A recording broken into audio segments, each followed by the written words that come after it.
Bismillahirrahmanirrahim. Alhamdulillahirabbil alamin. Bismillahirrahmanirrahim. Nawaitu ta'alluma wa ta'lima wa tadhakkura wa tadhkira wa naf'a wal intifa'a wal ifadata wal istifadata wal ista'ala tamassuki bi kitabillahi wa sunnati rasulillah sallallahu alaihi wasallam wa du'a ila al-huda wa dilalata ala al-khairi ibtigha'a mardatihi wa qurbihi wa thawabihi wa husnil khatimah wa lutfi wal afiyah salahil aqibah. Bismillahirrahmanirrahim. Alhamdulillahirabbil alamin. Salatu wassalamu ala asyrafil anbiya'i wal mursalin Sayyidina wa habibina wa syafi'ina wa maulana Muhammadin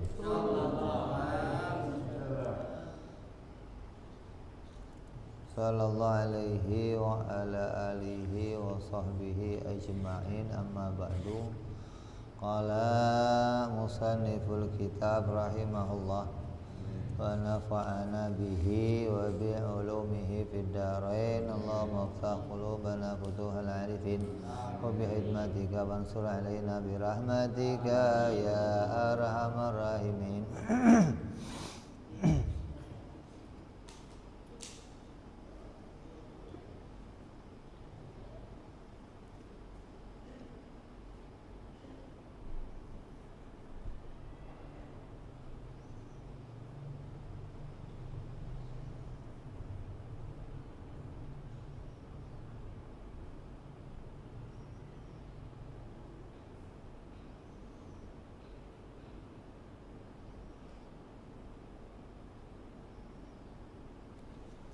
Tujuh ya.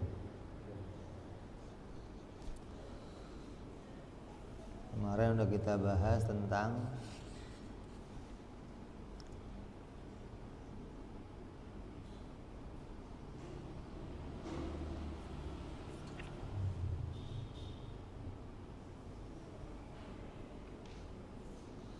wajibnya makrifat menurut para ulama.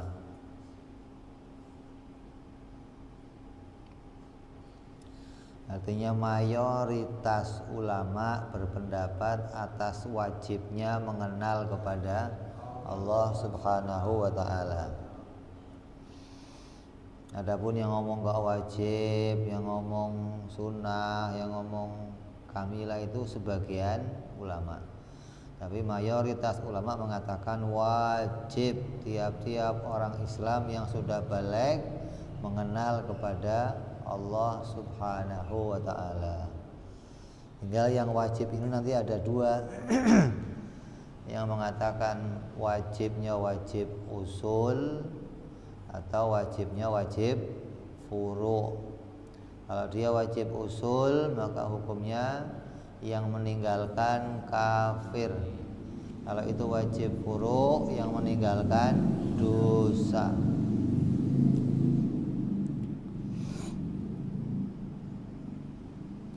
Kata Imam Ibnu Arabi kemarin, kenapa wajib berpikir? Karena iman tidak bisa diperoleh, makrifat itu mengenal Allah nggak bisa diperoleh dengan jalan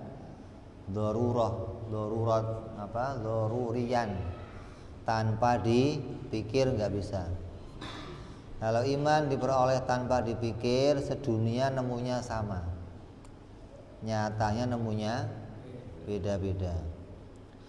Kalau makrifat itu bisa dengan cara ilham, bisikan, maka setiap bisikan nanti akan datang hasilnya makrifat. Makrifat kepada Allah juga nggak bisa dengan cara taklid, mengikuti pendapatnya orang lain. Dan makrifat kepada Allah juga tidak bisa dengan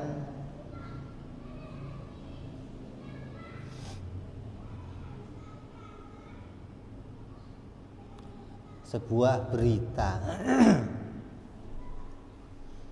yang datang dari Al-Quran atau hadis, harus dengan jalan berpikir. Nah, berpikir itu apa? Berpikir itu rasmuhu secara rosam, secara gambaran, takrifnya anahu al-fikrul murattabu fin nafsi ala tariqi yufdi ilal ilmi awidhonni.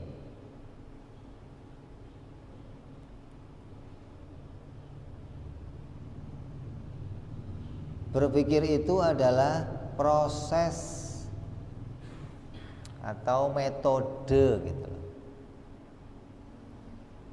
cara menemukan sesuatu yang teratur, cara menggunakan akal secara teratur di dalam hati berdasarkan metode yang dapat mendatangkan keyakinan atau pada dugaan.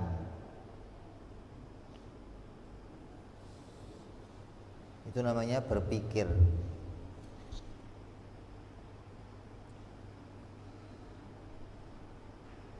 Metode atau cara menata hati biar sampai pada sebuah pengetahuan.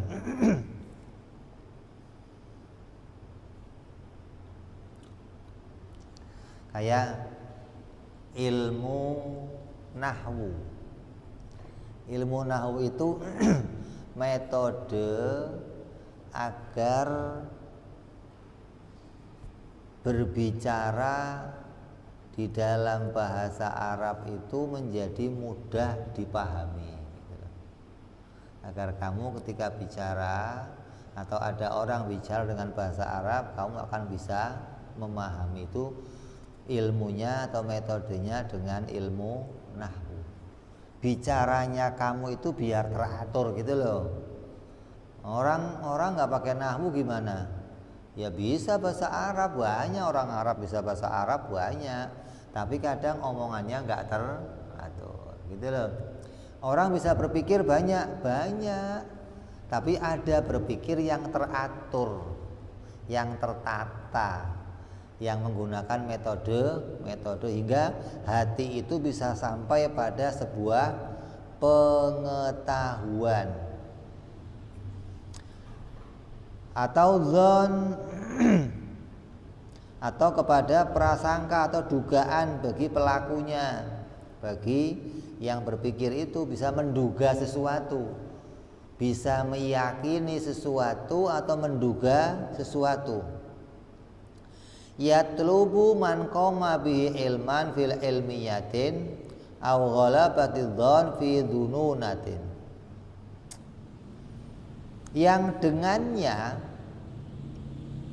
ia mencari keyakinan dalam hal-hal yang bersifat keyakinan, yang dengan proses tadi, dengan metode tadi, dengan cara tadi, dia mencari keyakinan, ingin memantapkan sesuatu, meyakinkan sesuatu pada hal-hal yang memang bisa bersifat untuk dia kini. Jadi pengen nemu ilmunya secara nyata gitu loh, pengen bisa yakin secara sebenarnya. Atau mencari dugaan yang kuat pada hal-hal yang memang hanya bisanya diduga saja, bukan sampai dia kini. Itu namanya proses berpikir.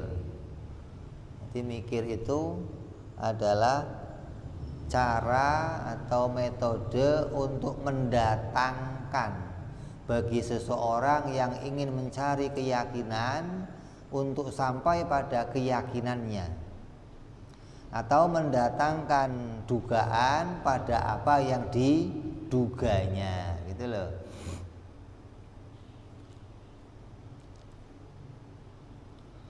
Walau kana hadzal ilmu yahsulu daruratan, la adraka dzalika jami'al uqala. Tuh, jawab tuh.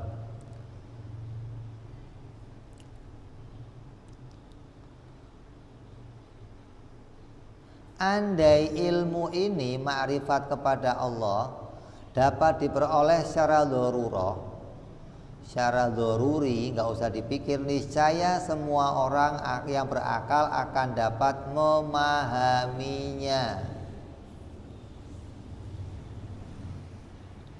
Kalau untuk sampai pada keyakinan itu nggak usah mikir,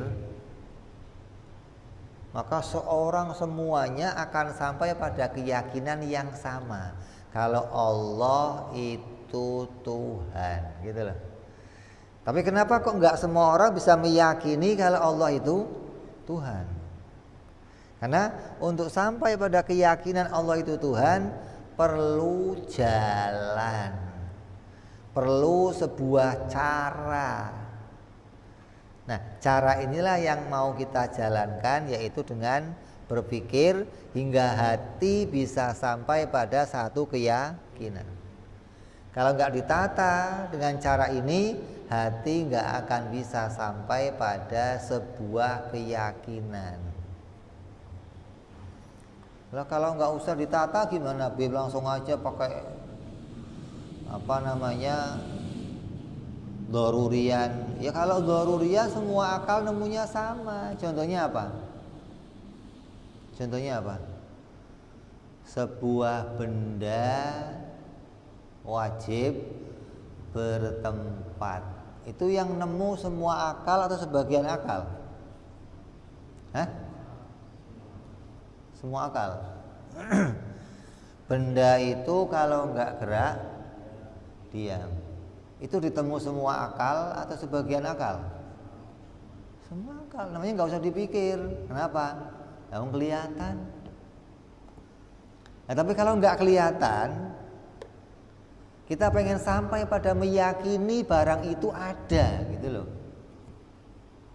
Maka perlu metode, gitu loh.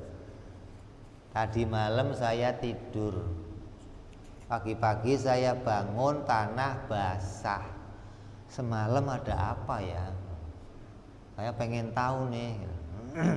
Hah? Maka kamu akan bisa sampai pada keyakinan atau dugaan dengan sebuah metode, yaitu bisa membuktikan. Oh, di luar basah.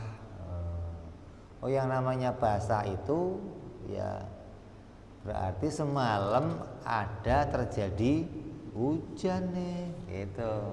Itu ada cara namanya untuk bisa sampai pada sebuah keyakinan. Kenapa? Karena yang mau kita mantepi di hati itu barangnya nggak kelihatan. Maka nggak bisa dengan jalan nggak usah dipikir, nggak bisa. Setidak-tidaknya tadi menghadirkan dalil secara dzonian, gitu loh. Atau dalil yang sampai meyakinkan.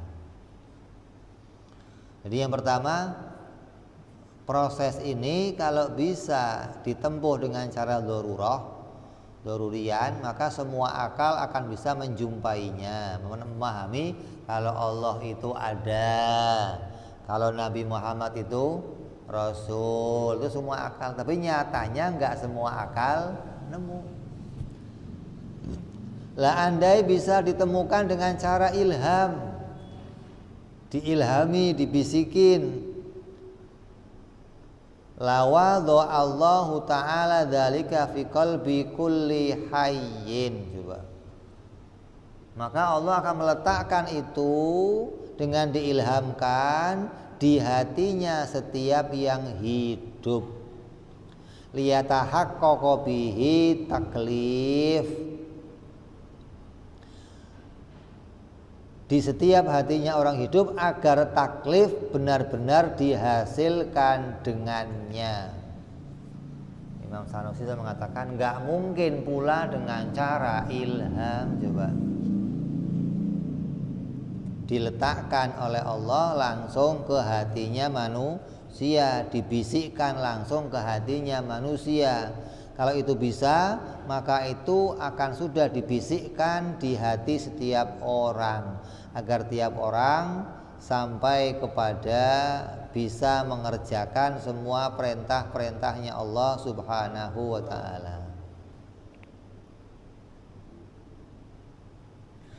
Wa aidon, begitu juga fa innal ilham, yang namanya ilham itu apa?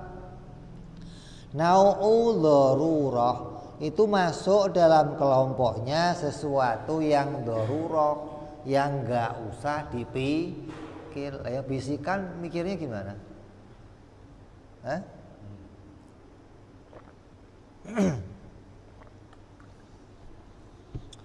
Ilham itu kan dibisikin. Nah, kalau dibisikin sama aja nggak usah mikir, nggak mendapatkan satu keyakinan pada dirinya sendiri. Beritanya orang lain. Waqad abtalna darurah. Dan Imam Sanusi sudah mengatakan, aku membatalkan tentang cara beriman, cara ma'rifat secara darurah. Gak bisa, iman gak bisa dengan cara darurian. Wala yasihu ayyuqala annahu ta'ala yu'lamu bitaklid. Dan juga tidak sah dikatakan bahwa Allah itu dapat diyakini dengan taklid, beritanya orang tua. Saya mantep loh kalau Allah itu Tuhan. Kata siapa? Kata bapak saya. Maka keyakinan yang seperti itu, berita yang seperti itu nggak bisa sampai pada keyakinan.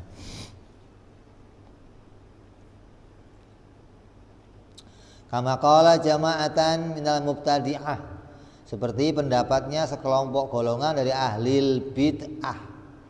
Li'annahu la urifa bitaklid lama kana qalu wahidin minal muqallidin aula bil ittiba' wal inqiyad ilaihi minal akhar.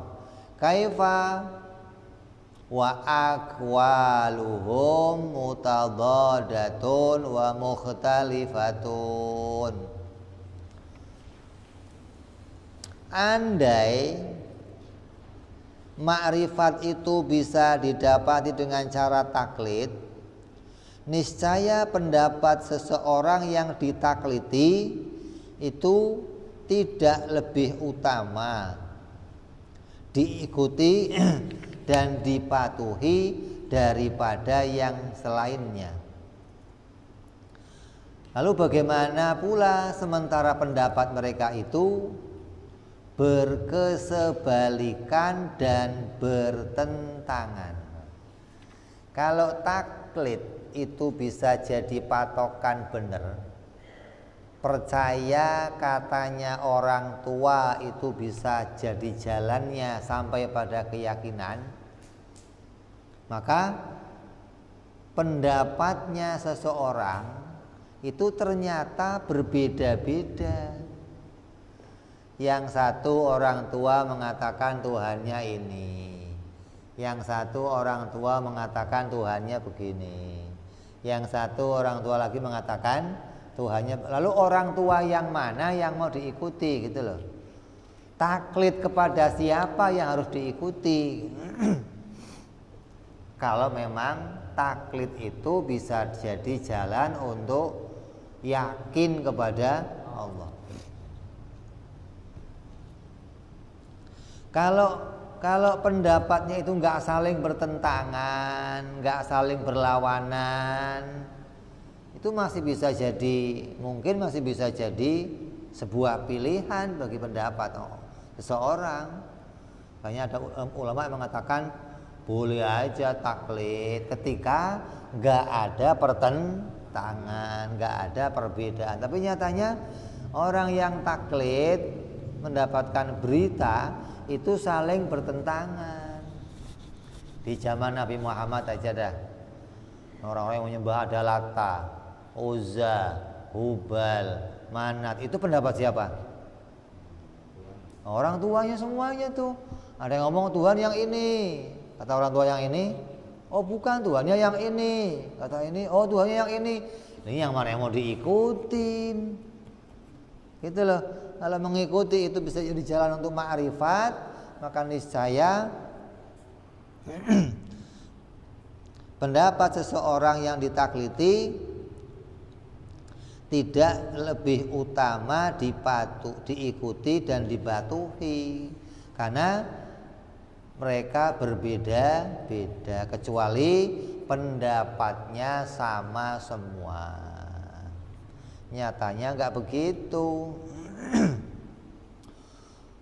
Terus yang keempat, wala yajuzu aidan an yuqala innahu yu'lamu bil khabar.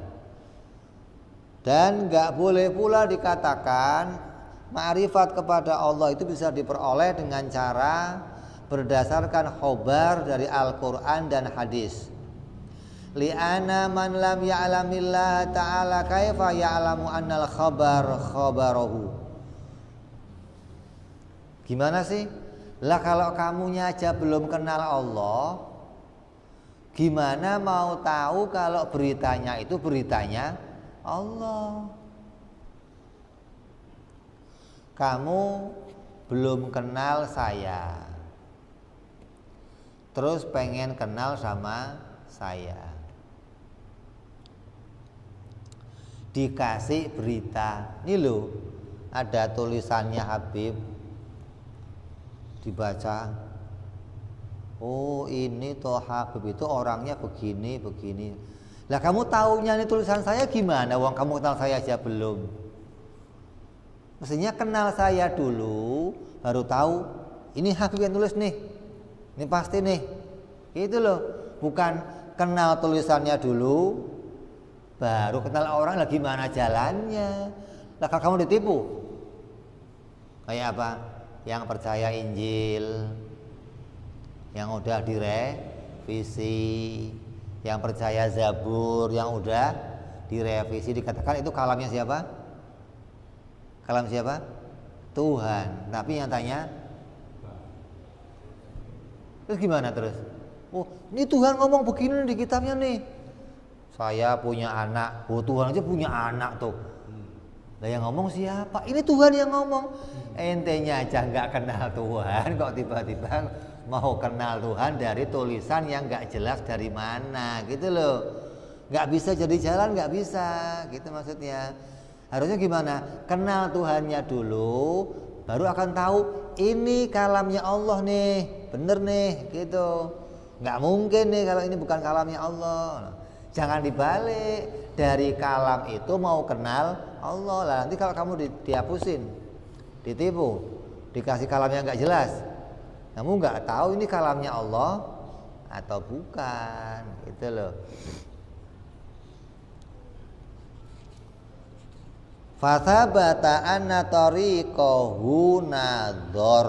Bila nggak bisa dari 4 cara tadi, tanpa dipikir nggak bisa, ilham nggak bisa, taklid nggak bisa, percaya pada khobar, Quran, hadis atau kalamnya Allah nggak bisa. Terus gimana jalannya? Maka jalannya hanya dengan berpikir yang sahih, nazar sahih. Wa huwa awal wajibin alal mukallaf. Maka itulah kewajiban pertama bagi seorang mukallaf. Nah, kalau yang biasa kita kenalkan awal wajibin al insani ma'rifatul ilah. Nah, sebelum ma'rifat apa? Hah? Sebelum ma'rifat apa kewajibannya? Ini awal wajibin nazar. Itu kewajiban pertamanya tuh. Karena ma'rifat jalannya hanya dengan nazar. Gitu. Kalau nggak nador, nggak bisa. Maka jangan mikir ma'rifatnya, tapi pertama kewajibannya apa? Nador dulu. Makanya sekarang banyak kaos-kaos kita munculnya pertama yang diwajibkan mikir. Bikin slogan-slogan gitu loh. Sehingga orang tahu, oh jalannya ma'rifat itu mikir. Nanti bikin lagi, mengenal Allah nggak bisa pakai jalan doruri, ilham, taklid, khobar Quran, hadis. Nah, bikin lagi tuh, hingga akan jadi sebuah pemahaman bahwa jalannya untuk ma'rifat, untuk yakin kepada ketuhanannya Allah hanya dengan berpikir, hanya dengan menata hati gitu, dengan cara hatinya ditata pakai metode-metode yang bisa mendatangkan keyakinan. Kalau nggak pakai metode itu, maka kamu nggak akan bisa sampai pada hasil meyakini sesuatu. Karena yang yakin itu perkara yang nggak berubah lagi, yang sampai cocok pada kenyataan. Idil ma'rifatu awalu wajibat. Nah, kan ini. Ma'rifat itu pertama yang diwajibkan. Wala yahsulu illa bihi, tapi nggak bisa hasil ma'rifat kecuali berpikir. Berarti kewajiban pertamanya apa? Berpikir. Perintahnya gini, nak, tolong betulin genteng. Perintah nih. Tapi jalannya untuk sampai ke genteng harus pakai tangga. Berarti yang dikerjakan pertama betulin genteng atau ambil tangga? Padahal nggak diperintah ambil tangga itu, ya. Tapi nggak bisa sampai betulin genteng kecuali pakai tangga, gitu loh. Berarti pertama yang harus dikerjakan ketika ada perintah betulin genteng, ngambil tangga, gitu loh. Perintahnya Allah ma'rifat, tapi jalannya nggak bisa sampai ke situ kecuali berpikir. Apalagi ini mikir, ini juga diperintah oleh Allah. Afala tadzakarun, afala ta'lamun, afala tubsirun, afala tadabbarun. Perintahnya banyak, 300 ayat lebih di Quran merintahin kita mikir. Wa bidaruratin takdimihi 'alaiha, karena kepastian lebih dahulunya berpikir.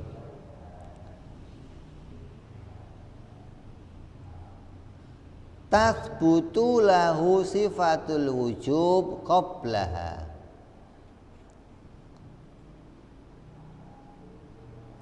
itu lebih didahulukan daripada ma'rifat. Walaupun perintahnya itu ma'rifat, tapi kalau jalannya nggak bisa dengan cara mikir, berarti kewajiban yang lebih utamanya adalah mikir sebelum ma'rifat. Wa ijabul ma'rifati billahi ma'lumun min dinil ummati daruratan. Sementara kewajiban ma'rifat kepada Allah itu merupakan hal yang diketahui dari agama secara mudah, secara masyhur. Semua orang tahu tentang kewajibannya mengenal kepada Allah. Nah, kalau kamu sudah tahu kewajiban kenal Allah, para ulama sudah memberitakan wajibnya kenal kepada Allah. Terus kita bahas untuk kenal Allah jalannya dari mana, gitu kan? Jalannya dari mana? Oh, ada banyak jalan nih. Karena ilmu kita itu macam-macam. Kita itu bisa punya ilmu macam-macam nih. Ada dzarurian, nggak usah dipikir. Ada badihian, nggak usah dipikir ini masuknya apa saja. Nggak usah dipikir ini masuk ilham. Masuk nggak usah dipikir. Wong ilham dipikir ngapain? Mau diberitakan doang. Terus taklid masuk nggak usah mikir. Khobar masuk nggak usah mikir. Itu cara daruri. Terus cara lainnya apa? Nadori, mikir. Cara yang ketiga badihi, uji coba. Uji coba kalau mau dipikir lagi, mau ditelusuri lagi, masuk juga dalam daruri, nggak usah dipikir. Ya contohnya apa? Saya pengen tahu gula itu manis atau enggak. Caranya gimana? Diplototin apa dicicipin? Perlu dipikir enggak?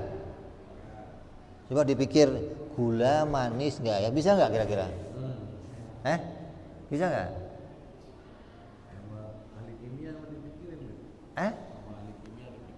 Apa yang dipikirin?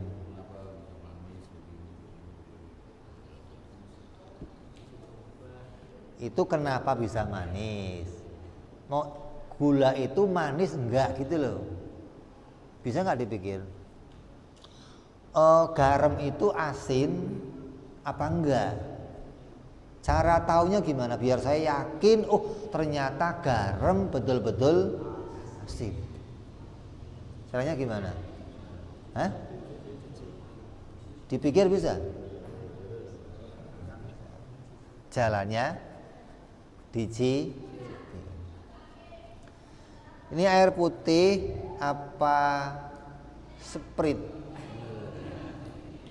Caranya tahu gimana?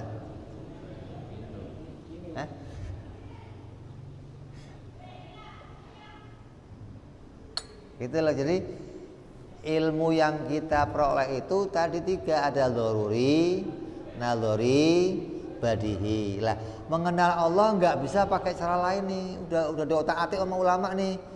Dzaruri nggak bisa semua. Dzaruri yang murni dzaruri nggak usah dipikir, nggak bisa. Dzaruri pakai ilham nggak bisa. Dzaruri pakai taklid nggak bisa. Dzaruri pakai khobar Quran, hadis nggak bisa. Itu gimana? Mau nggak mau nadzori gitu loh.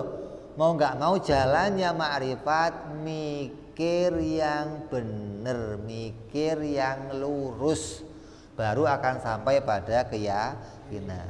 Jadi kalau mau ngomong mau memutuskan sesuatu itu, kalau kata orang itu harus ilmiah. Ilmiah itu apa? Bikin kajian. Dari sini bisa nggak? Sini bisa nggak? Sini oh bisa, kesimpulannya apa? Oh berarti dari sini, itu ilmiah namanya, gitu loh.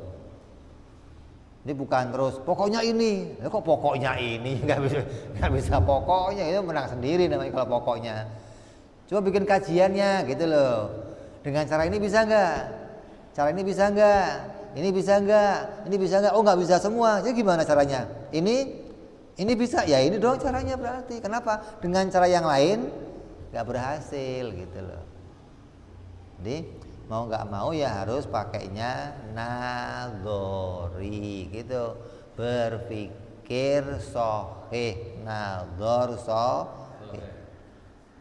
Maka kalau nggak pakai cara ini, kamu nggak akan bisa berhasil menemukan tentang Allah Subhanahu wa ta'ala atau sampai pada sebuah keyakinan. Saya mau meyakini Allah itu Tuhan atau Yesus itu yang Tuhan, atau Siddhartha itu yang Tuhan, atau Brahma itu yang Tuhan, atau Zeus itu yang Tuhan, atau Lata Uzza itu yang Tuhan, atau matahari itu Tuhan. Cara yakinnya ini bukan, yang ini yang Tuhan. Cara yakinnya gimana? Coba. Itu loh maksudnya. Biar kamu bisa yakin, oh yang ini loh yang Tuhan, yang ini bukan Tuhan. Cara biar yakinnya gimana? Nggak bisa pakai berita, nggak bisa, oh yang ini yang Tuhan. Berita siapa? Beritanya si fulan. Kata si fulan yang lain, yang ini yang Tuhan. Loh, kok beda? Ini saya mau ikut berita yang mana ini? Kata si anu, yang ini beritanya begini. Jadi kalau pakai berita jelas simpang siur. Karena semua hasil dari berita tuh, atau taklid sama orang tuanya. Oh, nggak usah dipikir itu mah, semua akal bisa nemu. Kalau semua akal nemu, nemunya nggak akan beda-beda. Nyatanya nemunya beda-beda. Akalnya orang bule, akalnya orang ateis, akalnya orang Mu'tazilah, akalnya orang Syiah. Ini akal punya akal semua nih, tapi nemunya beda-beda. Oh, terus jalannya gimana dong kalau ini nggak bisa, ini nggak bisa, ini. Oh, sekarang kita perlu metode nih. Apa metodenya? Berpikir gimana menyusun sebuah cara untuk sampai pada sebuah keyakinan. Gimana caranya? Caranya gini. Saya mau menemukan tentang Tuhan. Tuhan itu apa? Yang menciptakan langit bumi umpamanya. Oh, pencipta langit bumi. Kalau Tuhan itu pencipta langit bumi, berarti yang pertama harus dipahami, Tuhan itu ya harusnya bukan sesuatu yang diciptakan. Harus enggak? Kalau dia juga diciptakan, ini nanti nggak ada kelarnya nih. Dia pencipta langit bumi. Lah dianya bikin siapa? Oh, dia diciptakan sama bapaknya. Terus bapaknya Tuhan yang bikin siapa? Kakeknya Tuhan. Nah, terus kapan kelarnya kalau begitu? Terus gimana dong? Oh, harus yang bikin langit bumi ini pertama, dia sesuatu yang memang eksis, sudah ada sejak semula gitu loh. Bukan perkara yang baru datang, bukan perkara yang baru muncul. Memang dia asli ada. Nah, perkara yang demikian disebut namanya wajibul wujud. Dia harus yang wajibul wujud, gitu namanya. Nggak mungkin nih kalau dia itu kayak alam juga, tadinya nggak ada, terus jadi, nggak mungkin. Dia harus yang wajibul wujud. Memang dia eksis sejak semula, dia memang asli ada. Adanya bukan diciptakan oleh yang lain. Itu baru Tuhan pencipta, begitu loh. Kalau Tuhan itu diciptakan, lah yang bikin siapa nanti? Tuhan lagi. Nanti Tuhannya lagi yang bikin siapa? Tuhan lagi. Oh, ini nggak bisa selesai kalau begini, gitu loh. Terus ya bagaimana? Oh, dia harus kodim. Wujudnya nggak ada permulaannya. Ini cara nata nih, cara akal untuk menata hati hingga bisa meyakini sesuatu. Harus diyakini Tuhan begini, gitu loh. Kalau nggak begini, bukan Tuhan. Oh, harus nggak ada awalnya. Lah, kalau nggak ada awalnya itu berarti gimana dia? Namanya wajibul wujud. Kalau dia itu diciptakan oleh yang lain, atau kalau dia itu ada permulaannya, kemungkinannya dua. Kalau ada permulaannya kemungkinannya dua. Muncul sendiri atau diciptakan. Ya. Ada yang lain nggak kemungkinannya? Nggak ada. Hanya punya dua kemungkinan. Dia muncul sendiri atau muncul sendiri itu tahu-tahu celing gitu loh nongol. Saya Tuhan. Wih, asik banget. Tahu-tahu saya Tuhan. Dari mana? Ya, dari tadi nggak ada sih. Saya baru muncul aja. Terus jadi Tuhan. Wah, enak dong bisa muncul tahu-tahu jadi. Atau kalau nggak muncul sendiri, dia diciptakan oleh. Nah, keduanya ini mustahil. Muncul sendiri yang nggak mungkin. Sesuatu yang punya kekuatan super powerful untuk menjadikan segala sesuatu kok tadinya nggak ada, tahu-tahu celing jadi. Dari mana kemampuannya, dari mana pengetahuannya, dari mana akal nggak bisa terima nih. Nggak mungkin kalau dia tahu-tahu muncul, nggak tahu. Berarti dia harus sesuatu yang sudah eksis, asli ada. Kalau dia dibikin, ya berarti ada ketergantungan sama yang lain. Nah, yang lain yang bikin siapa nanti? Ini akan jadi rantai yang nggak mungkin, namanya tasalsul. Itu namanya metode tuh untuk bisa sampai pada keyakinan, gitu loh. Dengan cara begitulah hati kita bisa menemukan Tuhan.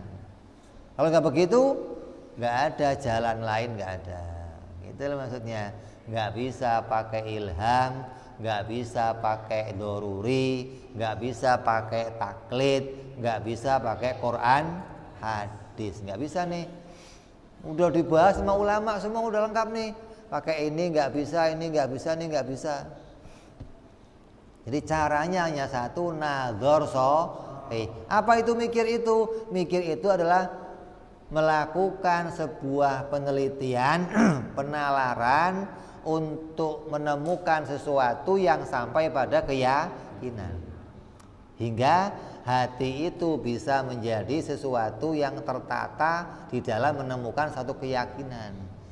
Ketika hati sudah sampai pada keyakinan, hati nggak bergoyang lagi, nggak berubah lagi keadaannya. Akan tertancap keyakinan itu untuk selama-lamanya. Kenapa?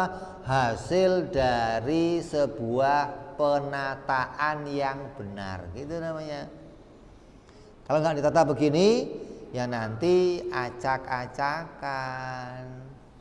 Kamu mancing, tiba-tiba mancing dapat ikan dibelek, ada tulisannya Allah. Wah, saya yakin Allah Tuhan.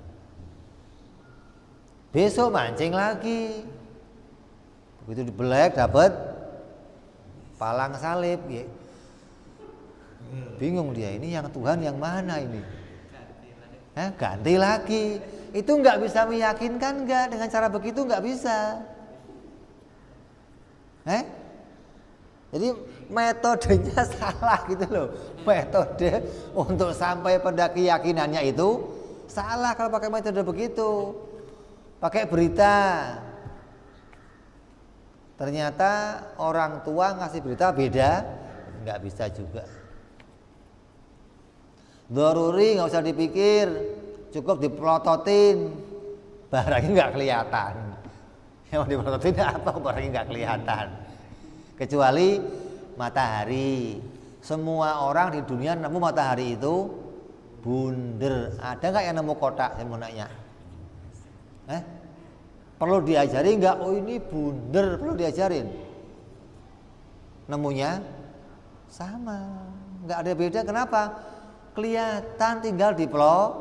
Lah kalau Tuhan mau dipelototin, apanya mau dipelototin? Kalau langit buminya iya dipelototin, tapi untuk sampai nemu dia itu penciptanya nggak bisa pakai dipelototin, mau nggak kelihatan dianya. Itu loh. Jadi mau nggak mau caranya hanya dengan nadzor. Terus sampai nanti nemu dia wajib beda sama makhluknya. Kalau sama gimana? Wah ya kalau sama gimana? Masa yang bikin gelas sama dengan gelas? Mungkin nggak kira-kira? Yang bikin gelas ini gitu. Gimana masa ada gelas bikin? Yang bikin gelas mesti beda sama yang bikin langit, mesti beda sama langit. Yang bikin bumi pasti beda sama. Berarti kesimpulannya apa? Yang bikin alam ini harus beda sama alamnya. Naik lagi, dia harus esa. Kalau dua gimana?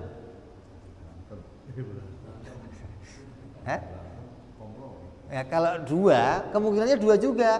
Kalau nggak kerjasama, bersekutu atau berantem. Lah Anda bersekutu nih, kita bareng deh bikin langit bumi dah. Terus gimana caranya? Lu bikin langitnya, gua buminya gitu. Berarti kekuasaannya hanya separuh. Nggak menguasai semua, ya bukan Tuhan namanya. Atau berantem, wow berantem bisa berantakan semua, nggak ada yang muncul malah. Nah Tuhan itu harus powerful, berkuasa penuh, berarti harus satu, gitu. Itu namanya metode untuk sampai pada keyakinan. Tanpa berpikir demikian, kamu gak akan bisa sampai pada meyakini kalau Allah itu Tuhan. Nah terus saya sudah nemu begini, taunya kalau Allah Tuhan gimana? Cari agama mana yang mengajarkan kalau Tuhannya itu wajibul wujud, wajib gak berawal, wajib gak berakhir, wajib beda sama makhluknya, wajib esa. Cari, oh ternyata hanya ajaran agama Islam gitu. Nggak ada lagi ajaran agama lain yang ngajarin Tuhannya. Demikian nggak ada. Ente masuk ke agama Hindu, Buddha, wah Tuhannya nggak kehitung itu. Bisa Tuhan semua. Orang Arab aja 360 Tuhan. Keder lu memilih yang mana? Nasrani 3, Yahudi Uzair anak Tuhan. Yahudi itu putusannya. Nasrani Isa anak Tuhan. Tuhan beranak baru 1 tuh dulu. Sekarang ya mungkin 7 lah. Punya anak lagi. Masa 1 doang anaknya gitu. Jadi ketika sudah nemu, oh ini toh yang ngajarin, barulah kita tahu namanya siapa? Namanya Allah. Nama Allah bukan hasil dari, gak bisa. Kamu mau kenal sama Ustadz Udin nih, ketemu salaman, dipikir namanya siapa ya? Bisa kira-kira? Lo kira hipnotis apa? Mau diterawang gitu? Nggak bisa. Kamu nggak akan bisa tahu namanya orang kecuali nanya sama orangnya, bro, nama lo siapa? Baru tahu ketika orangnya ngasih. Nah Allah ini ngasih tahu kalau nama saya Allah. Qul huwallah. Kau katakan dia Tuhan itu adalah Allah. Yang ngomong siapa itu? Ya Allahnya. Baru kamu tahu, oh ini baru nih, ini mesti kalamnya dia nih. Setelah kenal Allahnya baru bisa tahu ini kalamnya. Begitu. Itu dari Nabi Muhammad Sallallahu Alaihi Wasallam. Tahu kalau Nabi Muhammad betul-betul utusannya. Tahu kalau dia betul-betul bawa mukjizat. Ini runtutan cara sampai pada meyakini kalau Allah itu Tuhan.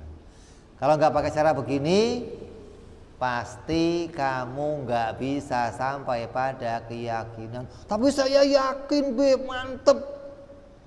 Kata Imam Sanusi nanti, walaupun kamu ngomong saya Anda dipotong-potong nggak akan ganti agama tetap ini, tetap namanya bukan yakin. Coba. Tetap namanya kamu hanya berpegang pada pendapatnya orang lain, hanya pegangannya kuat, gitu loh. Bukan keyakinan, bukan ilmu pengetahuan, bukan makrifat. Pokoknya kata bapak saya ini mau saya pegangin mau sampai mati kayak saya, itu namanya bukan yakin yang begitu. Tapi percaya katanya orang lain, yang percaya kamu itu kamu pegang kuat-kuat walaupun sampai kamu mati. Itu sudah banyak yang begitu. Berapa banyak orang Arab yang rela berkorban, yang rela perang sama Nabi demi ajaran moyang-moyangnya. Nyatanya tetap mereka dalam kondisi salah. Kenapa? Meyakini sesuatu yang tidak hasil pada sebuah fakta. Nggak ada pembenarannya, nggak ada pembuktiannya. Jadi bukan terus kalau saya pegang kuat, itu namanya megangin kuat-kuat, bukan yakin, bukan. Dzon bimukhbirih namanya. Percaya kepada yang bawa berita. Berapa banyak di Quran Allah katakan nanti orang-orang yang demikian akan nyesel, kenapa dulu percaya sama lu gua. Banyak Allah ingatkan tuh. Ahli neraka yang nyesel kenapa di dunia percaya katanya seseorang, padahal saya punya akal, kenapa nggak saya pakai mikir sendiri. Banyak tuh. Hingga kamu harus sampai pada berpikir yang jernih. Harus memilih metode yang bisa sampai pada sesuatu yang dapat jalan kebenaran. Ini kalau udah bikin seminar nih semua agama rame nih. Ya. Coba caranya yakin itu Tuhan gimana punya kamu tuh? Hah? Caranya bisa yakin nemu Tuhan gimana? Itu bisa diseminarkan tuh. Hah? Bisa hasil kesimpulan nanti, oh caranya nggak bisa pakai ini, nggak bisa pakai ini, nggak bisa. Ulama kita udah bikin, tinggal kalau kita mau bisa bikin untuk yang lainnya.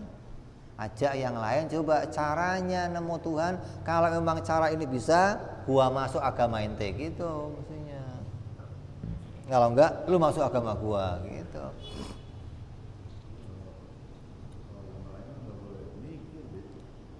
Lah iya, disalahkan. Lu nggak yakin ya? Kan repot. Kejadian mata itu, Hah. perang salib itu, kan orang-orang Kristen yang mikir yang dibahas. Itu makanya orang-orang sampai dikatakan apa itu? Apa namanya? Protestan apa namanya? Makabe. Penama merekanya gitu.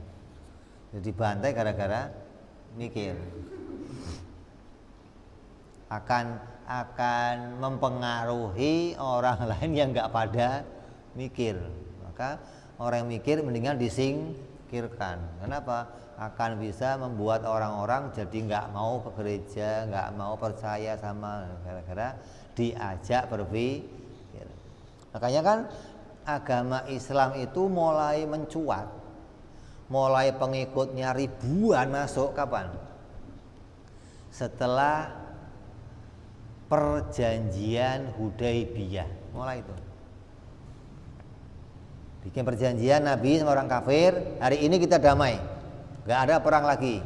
Berarti kita bebas mau ngomongin Islam, bebas. Mulai hari itu orang berbondong-bondong masuk Islam. Ketika sudah boleh diajak bicara masalah, dulu begitu kita mau ngomong, tembakin, pedangin, jangan ngomongin, minggir. Nggak ada orang bisa ngerti. Begitu dikasih jalan untuk ngomong, wah orang masuk Islam berbondong-bondong, seribu mencuat tuh. Sejak zamannya Mekah sampai ke masa itu orang masuk Islam setahun 2, 4, 5, Coba gelintiran yang masuk susah nyarinya. Kenapa? Nggak bisa diajak ngomong. Diajak ngomong dimusuhi, lari, pisah, jangan ngomong. Nah begitu ada kesempatan ngomong, bisa diajak bicara, bebas berpikir, barulah berbondong-bondong banyak orang masuk agama Islam. Makanya sekarang di negeri-negeri di luar itu ada kayak di Perancis, di mana ada namanya speak corner. Kalau di sini kan namanya food corner doang. Urusan food corner di sana ada speak, di tempat khusus untuk ngomong. Ini mau ngomong apa di situ boleh. Nah, itu banyak orang jadi banyak masuk Islam di sana begitu. Karena dibebaskan berbicara hingga akal itu bisa betul-betul diajak dialog gitu loh, tanpa dibatasi, tanpa ditakutin, tanpa diteror, tanpa ditekan, hingga murni bisa berpikir mana yang benar, mana yang salah, mana yang bisa diyakini, mana yang nggak bisa diyakini. Ini metodenya ahli sunnah di dalam menemukan tentang satu keyakinan. Makanya kita pakai madhab Imam Abu Hasan Al-Asy'ari karena beliau menyusun cara ini hingga sampainya kita akan bisa menemukan keyakinan yang sebenarnya. Gak ada cara lain untuk sampai pada keyakinan kecuali dengan cara yang ini. Mudah-mudahan apa yang kita jalani, apa yang kita dapati, sampainya kita pada keyakinan ini adalah sampainya kita pada jalan diridhoi oleh Allah Subhanahu wa ta'ala.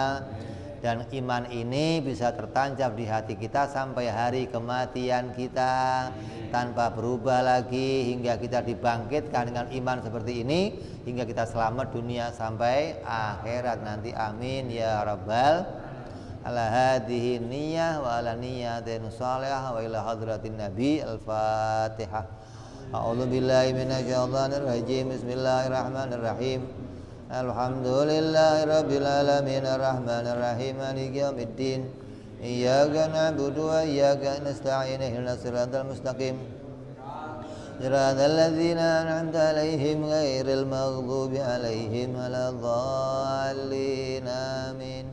Ya rabbana i'tarafna bi anana i'tarafna wa anana asrafna 'ala ladha ashrafna علينا توبة تغسل لكل حوبة واستر لنا عوراتي وآمن روعاتي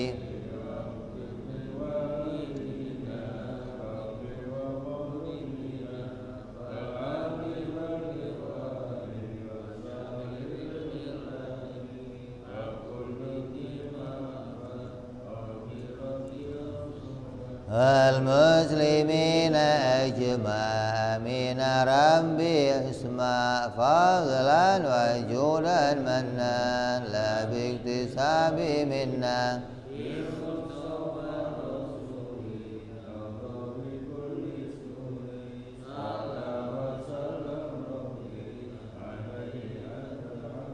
وآله وصحبه عدد تعسي سحبي والحمد لله وأنا ربك رب العزة عما يصفون وسلام على المرسلين والحمد لله رب العالمين. Assalamualaikum warahmatullahi wabarakatuh. Waalaikumsalam warahmatullahi wabarakatuh.